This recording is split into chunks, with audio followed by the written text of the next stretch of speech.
Objective में अगर कुछ नहीं आए तो क्या करेंगे अपने एग्जाम में, कैसे ज्यादा से ज्यादा ऑब्जेक्टिव क्वेश्चन को सही करेंगे, बिना पढ़े कैसे ऑब्जेक्टिव क्वेश्चन को सही सही भरेंगे, वही बताने वाला हूं इस वीडियो में। मान लीजिए आप एग्जाम देने गए, आपको क्वेश्चन पेपर दिए गए। अब क्वेश्चन पेपर में ना ऑब्जेक्टिव क्वेश्चन पेपर है, सब्जेक्टिव भी रहेंगे ऑब्जेक्टिव भी रहेंगे, ठीक है। तो यहाँ पे हम ऑब्जेक्टिव की बात करेंगे इस वीडियो में। अब ऑब्जेक्टिव क्वेश्चन पेपर में ऑब्जेक्टिव क्वेश्चन रहेंगे, तो एक ऐसा ऑब्जेक्टिव क्वेश्चन मान लीजिए आपके सामने आ गया जिसका ऑप्शन इस तरह से है, जैसे कि यहाँ पे हम आपको दिखा रहे हैं। यहाँ पे देखिए 11 है, यहाँ पे 16 है, और यहाँ पे ऑप्शन सी में 19 है, और यहाँ पे ऑप्शन डी में 108 है। मतलब कुछ इस तरह से अगर ऑब्जेक्टिव क्वेश्चन रहे, कुछ भी नंबर रहे, लेकिन इन तीन नंबर में देखिए ज्यादा डिफरेंट नहीं है, 11 16 19 ज्यादा डिफरेंट है क्या? नहीं है। लेकिन ये सबसे हट क्या है, 108 जो है ये सबसे बड़ी संख्या, मतलब यहाँ पे ज्यादा डिफरेंट है ना, सबसे अलग एक तरह से देखने में लग रहा है। तो इस सिचुएशन में आपको इस क्वेश्चन का आंसर कैसे सही ऑप्शन चूज करेंगे। मान लीजिए आप इस क्वेश्चन का ऑप्शन सही नहीं जानते हैं कि इन चार ऑप्शन में से कौन सा सही है, आप नहीं जानते हैं, तो कैसे पता करेंगे भाई? तो इसके लिए आपको क्या करना है, देखिए जो सबसे अलग है, सबसे हट के है, जो सबसे ज्यादा डिफरेंट है, वो तो ऑप्शन होगा ही नहीं। जैसे यहाँ पे ही देख लीजिए 11 है, 16 है, 19 है, और यहाँ पे 108 है, तो ये सबसे हट के है, मतलब एक तरह से देखने में अजीब सा लग रहा है, अलग है, ठीक है। तो ये ऑप्शन आपको कभी भी चूज नहीं करना है, भूल से भी सिलेक्ट नहीं करना है। बचा तीन ऑप्शन, इन तीन ऑप्शन में कैसे आप पता करेंगे कि कौन सा सही है? तो देखिए आपको क्या करना, इन तीन ऑप्शन में से सबसे बड़ा और सबसे छोटा कौन सा है ढूंढिए। सबसे बड़ा यहाँ पे देखिए कितना है, 19 है, सबसे छोटा कितना, 11 है।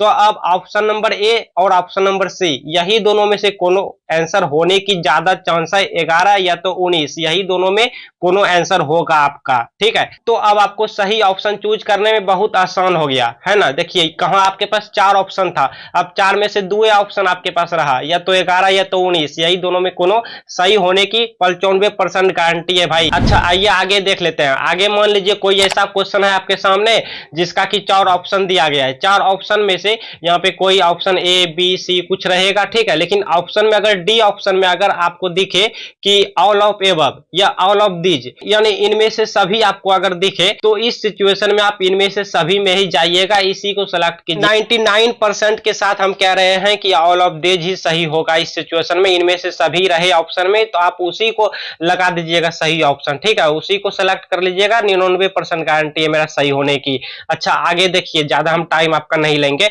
अगर मान लीजिए कोई क्वेश्चन है, ठीक है, ऑप्शन यहाँ पे कुछ रहेगा, और एक ऑप्शन में अगर डी ऑप्शन में इनमें से कोई नहीं रहे, मतलब कोई नहीं रहेगा, नॉन ऑफ दीज रहेगा, ठीक है। तो इस सिचुएशन में आप इसको भूल से भी सिलेक्ट नहीं कीजिएगा भाई, 5% होता है गारंटी इसका सही होने की, ठीक है। नहीं के बराबर है ये, सही होने की नहीं के बराबर उम्मीद है, ठीक है। तो इसको आप भूल से भी सिलेक्ट नहीं कीजिएगा। अब बच्चे तीन ऑप्शन में से आपको जो लगे कि ये सही होगा तो इसी को सिलेक्ट कर लीजिएगा, ठीक है, और नहीं तो वही सबसे छोटा सबसे बड़ा वाला फॉलो कर लीजिएगा ट्रिक, ठीक है। अच्छा आगे देखिए, आगे क्या है, मान लीजिए अगर चार ऑप्शन आपके पास है, चार ऑप्शन में अगर कोई भी ऑप्शन में आपको जीरो दिखाई दे ना, जीरो यानी शून्य अगर आपको दिखाई दे, तो उसी पे आप चले जाइएगा। अगर आपको चार ऑप्शन में से कुछ भी समझ ना आए कि कौन सा सही होगा कौन सा नहीं होगा, और लेकिन अगर चार ऑप्शन में से कहीं आपको जीरो दिखे, कोई ऑप्शन में जीरो दिखे, तो आप जीरो को ही सिलेक्ट कर लीजिएगा, उसी को सही चिन्ह लगा दीजिएगा। 90% होता है सही होने की चांस, है ना।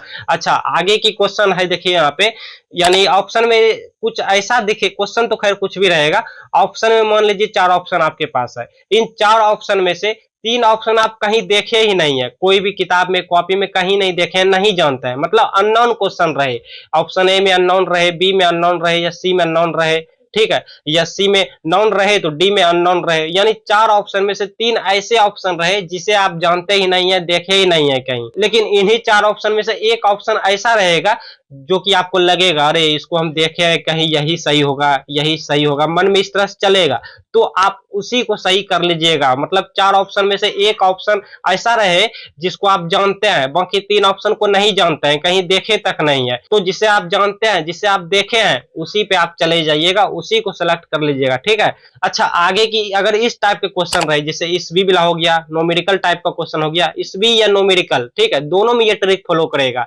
इसवी मतलब जैसे होता है ना, सन होता है, जैसे किसका मृत्यु कब हुआ, मतलब कब कैसे क्यों कितना ईस्वी में होता है ना, जैसे आपको एग्जांपल देके समझाऊंगा तब समझ आएंगे। तो जैसे देखिए ईस्वी वाला एक क्वेश्चन ले लेते हैं। देखिए ईस्वी वाला मैंने एक क्वेश्चन लिया, 4 ऑप्शन रखा, तो इसी तरह ईस्वी वाला होता है कि जैसे यहाँ पर रहेगा कब क्यों, कुछ भी क्वेश्चन में रहेगा, ठीक है। तो यहाँ पे 1850 ईस्वी है, 1857 ईस्वी है, 1852 ईस्वी है, 1854 ईस्वी है। तो अगर इस टाइप का क्वेश्चन दिखे ना और आप मान लीजिए नहीं जानते हैं सही ऑप्शन, तो कैसे पता करेंगे भाई? तो इस सिचुएशन में आपको क्या करना, सबसे छोटा वाला या सबसे बड़ा वाला आप चले जाना है। सबसे इनमें सबसे छोटा ढूंढिए कहाँ है।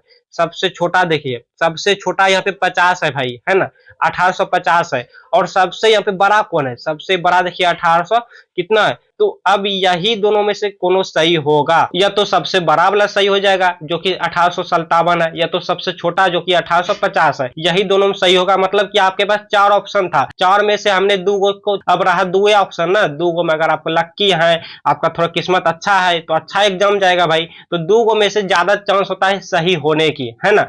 अच्छा एक और हम क्वेश्चन लेते हैं ईस्वी वाला, ठीक है, सन वाला। जैसे देखिए आपको लाइव प्रूफ सब दिखा रहे हैं, ऐसा होता है। लेनिन की मृत्यु कब हुई? देखिए इसके नीचे एक और क्वेश्चन है, इसमें भी ट्रिक सेम लगेगा, ठीक है, क्योंकि ये भी मतलब ईस्वी वाला क्वेश्चन है। तो यहाँ पे देखिए पहले लेनिन की मृत्यु कब हुई थी? तो यहाँ पे 1925 ईस्वी है, 1932 ईस्वी है, 1938 ईस्वी है, 1924 ईस्वी है।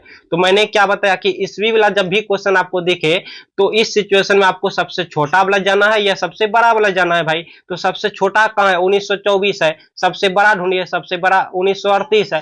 तो यही दोनों में सही होगा, या तो छोटा वाला होगा या तो बड़ा वाला सही होगा। तो आप किस में जाना पसंद करेंगे? आप किसी में भी जा सकते हैं इन दोनों में, ठीक है। तो यहाँ देखिए सच में देखिए यहाँ पे इसका ऑप्शन जो करेक्ट है ये सबसे छोटा वाला सही है। मतलब सबसे छोटा वाला या सबसे बड़ा वाला ही, यही दोनों में कोनो सही होता है ना। अच्छा नीचे की क्वेश्चन में देखिए ये वाला क्या है, जयप्रकाश जी मार्क्सवादी ऐसे कुछ है कब बने, ठीक है, यानी मार्क्सवादी कब बने थे। तो यहाँ पे देखिए 4 ऑप्शन है, छोड़ो क्वेश्चन जो भी रहे, ईस्वी वाला ऑप्शन है ना, बस ईस्वी वाला ऑप्शन में देखिए सबसे मैंने क्या बताया, सबसे बड़ा सबसे छोटा ढूंढिए। सबसे बड़ा यहाँ पे कौन सा भाई? सबसे बड़ा देखिए यहाँ पे 1938 ईस्वी है ना, ऑप्शन नंबर सी को देखिए। और ऑप्शन नंबर डी में देखिए 1924 ईस्वी है। तो यही दोनों में कोनो सही होने की यहाँ पे हम 90% 95% कहते हैं भाई, गारंटी देते हैं कि यही दोनों में से अक्सर छोटा वाला या तो बड़ा वाला, यही दोनों में से कोनो सही होता है ईस्वी वाला में। और न्यूमेरिकल वाला में भी यही ट्रिक लागू है। यहाँ देखिए सच में देखिए ऑप्शन आपके सामने है, तो सबसे छोटा वाला या सबसे बड़ा वाला यही दोनों सही होता है। अगर ईस्वी वाला क्वेश्चन आपको जहां दिखे, देखिए हम आपको ऑब्जेक्टिव आसान कर दिया ना, कर दिया कि नहीं बताओ? आप नहीं जानते थे, कंफ्यूजन में थे, लेकिन आपका हम इतना आसान काम कर दिया, ठीक है, 1 लाइक बनता है भाई। अच्छा अब आइए न्यूमेरिकल वाला में। न्यूमेरिकल क्वेश्चन जो कि मैथमेटिकल टाइप होता है, जैसे कि फिजिक्स में आप आंकिक प्रश्न पढ़ते होंगे, केमिस्ट्री में जो आंकिक प्रश्न होता है, न्यूमेरिकल जिसको कहते हैं, मैथमेटिकल टाइप गणितीय टाइप का क्वेश्चन रहेगा। तो इस सिचुएशन में भी आपको ऑप्शन में सबसे छोटा वाला या सबसे बड़ा वाला जाना है। जैसे देखिए ये क्वेश्चन है कि किसी बिलियन के 200 ml में 2 ग्राम NaOH घुले हैं, बिलियन की मोलरता क्या है, ठीक है। तो आप तो ये क्वेश्चन मान लीजिए नहीं जानते हैं, कितना हार्ड है। देखिए हम आपको इस हार्ड क्वेश्चन को बहुत इजी कर देते हैं। यहाँ देखिए न्यूमेरिकल टाइप का यानी क्वेश्चन में है ना, देख लिया हम गणितीय टाइप का है, सॉल्व वोल्व करने वाला है, ठीक है। ऑप्शन में सबसे बड़ा सबसे छोटा ढूंढिए। सबसे बड़ा देखिए 10 है कि नहीं। ऑप्शन नंबर डी में देखिए सबसे बड़ा क्या है, 10 है। सबसे छोटा क्या है? सबसे छोटा यहाँ देखिए 0.25 है। 0.5 नहीं है भाई, ये जो ऑप्शन बी में है 0.5 ये नहीं, 0. इसको 50 रखिए आप जानने के लिए, और यह है 0.25 है। तो यही सबसे छोटा है और 10 सबसे बड़ा है। तो आप किन में जाना पसंद करेंगे? अगर आपका किस्मत अच्छा है तो आप ज्यादा सही में जाएंगे, मतलब सही आपका ऑप्शन होते जाएगा, ठीक है, यानी लक्की एक तरह से लक भी आप आजमा सकते हैं, है ना। तो यहाँ पे सबसे छोटा या सबसे बड़ा वाला में चले जाइए, यही दोनों में कोनो सही होगा। हम यहाँ पे 99%, 90%, 95% के साथ कह रहे हैं, ठीक है। अच्छा न्यूमेरिकल वाला हम यहाँ पे एक ही क्वेश्चन लिए हैं, आइए एक और क्वेश्चन ले लेते हैं पहले, ठीक है, तब अगला क्वेश्चन में जाएंगे, ताकि आपको यकीन हो जाए कि हाँ सच में सबसे छोटा सबसे बड़ा वाला ट्रिक काम कर रहा है।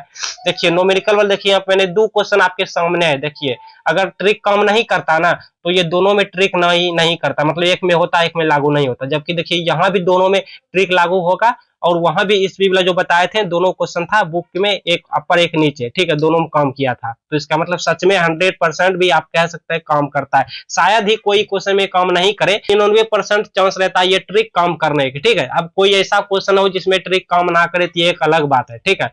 लेकिन देखिए यहाँ देखिए क्या है कि डायमंड क्रिस्टल में प्रत्येक कार्बन परमाणु अन्य कार्बन परमाणुओं से जुड़ा रहता है, इनकी संख्या क्या है? तो आप तो नहीं जानता है, नहीं जानता है भाई, तो कोई बात नहीं, निराश नहीं होइए। हम यहाँ पे किस लिए आए हैं?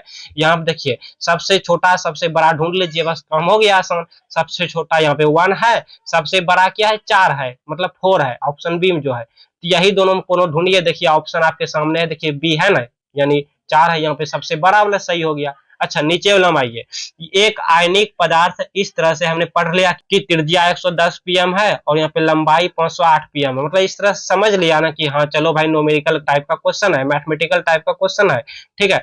यहाँ पे ऑप्शन देखिए सबसे बड़ा सबसे छोटा ढूंढिए। सबसे बड़ा देखिए 618 है, सबसे छोटा यहाँ पे 144 है। तो यहाँ पे देखिए सबसे छोटा वाला सही हो गया, 144 हो गया। तो सच में भाई ट्रिक काम करता है ना, ट्रिक काम कर रहा है जी। एक लाइक दे दीजिएगा, ठीक है। वीडियो अगर लाइक नहीं किया है वीडियो को तो एक लाइक दे दीजिएगा, और अगर लाइक कर दिए तो भाई बहुत बहुत धन्यवाद आपको, ठीक है। आप मेरा फैन बन गया समझिए, अगर आप लाइक दे दिए वीडियो को तो आप मेरा फैन बन गया, ठीक है। अच्छा आगे की ऑप्शन लेते हैं कि क्वेश्चन चाहे जैसा भी हो, ऑप्शन में अगर कहीं आपको 4 ऑप्शन में से इनमें से दोनों दिख गया, होता है ना ए और बी दोनों वाला क्वेश्चन होता है इस टाइप का, और आप नहीं जानते हैं कि कौन सा सही होगा नहीं होगा, है ना, तो इस सिचुएशन में आप दोनों में चले जाइएगा, समझ रहे हैं। ऑप्शन नंबर सी हो जाएगा, दोनों ए और बी दोनों में चले जाइएगा। अब चलिए आगे, लेकिन आगे बढ़ने से पहले मैं आपसे पूछना चाहूंगा कि आप कितना नंबर लाना चाहते हैं अपने एग्जाम में, कितना नंबर लाना चाहते हैं भाई। अगर 300 से ज्यादा नंबर लाना चाहते हैं तो इस वीडियो को लाइक नहीं किए तो लाइक कर दीजिए, अब तो कर दीजिए लाइक। और अगर सब्सक्राइब नहीं किए तो भाई बहुत बड़ी आप गलती कर रहे हैं, मेरे साथ नाइंसाफी कर रहे हैं, अपने साथ भी कर रहे हैं। सब्सक्राइब नहीं कीजिएगा तो मैं जो वीडियो बनाऊंगा आपके लिए बहुत अच्छा ही खुफिया राज समझ सकते हैं। ये जो खुफिया राज है, हैक ट्रिक है, ये सब आपके पास कैसे पहुंचेगा, नहीं पहुंचेगा तो आप एग्जाम अच्छा पास नहीं कर पाइएगा, है। तो इसलिए सब्सक्राइब करके रखिए। ये तो अभी शुरुआत है, अभी पूरी पन्ना बाकी है, समझ रहे हैं, ये तो इतिहास का एक ही पन्ना है, अभी पूरी पन्ना बाकी है। एग्जाम तक हम आपके लिए ऐसा खुफिया राज लेकर आएंगे, ऐसा हैक ट्रिक लाएंगे कि आप अच्छे अच्छे नंबर लाएंगे, समझ रहे हैं ना। पिछले साल तो बहुत से बच्चा मेरा ट्रिक लगाया था तो बोला था सर अच्छा वो गुलशन सर ने मुझे बता दिया था, मैं अच्छे नंबर से पास कर गया। तो अगर आप भी अच्छे नंबर से पास करना चाहते हैं तो, और इस चैनल को सब्सक्राइब नहीं किए तो आप बहुत बड़ी गलती कर रहे हैं, ये आपका मिस्टेक है, याद रखिएगा। एग्जाम के बाद आप पछताएंगे कि हमने गुलशन सर का सब्सक्राइब क्यों नहीं किया चैनल। इसलिए अब तक सब्सक्राइब नहीं किया भाई, सब्सक्राइब करके ऑल नोटिफिकेशन को सिलेक्ट कर लीजिए और कमेंट में लिख दीजिए यस सर मैं भी 300 से ज्यादा नंबर लाना चाहता हूं, मुझे भी 300 से ज्यादा नंबर लाना है सर, जिससे मुझे पता चले कि हाँ इतने सारे बच्चे हैं जो कि 300 से ज्यादा नंबर लाना चाहते हैं भाई। तो फटाफट इस वीडियो को अपने दोस्तों को भी शेयर कीजिए, उन्हें भी बताइए कि यहाँ पे गुलशन सर खुफिया ट्रिक लाते हैं, बहुत अच्छा ट्रिक लाते हैं, जिससे कि एग्जाम में पास करने में अच्छा नंबर लाने में बहुत आसानी होगा।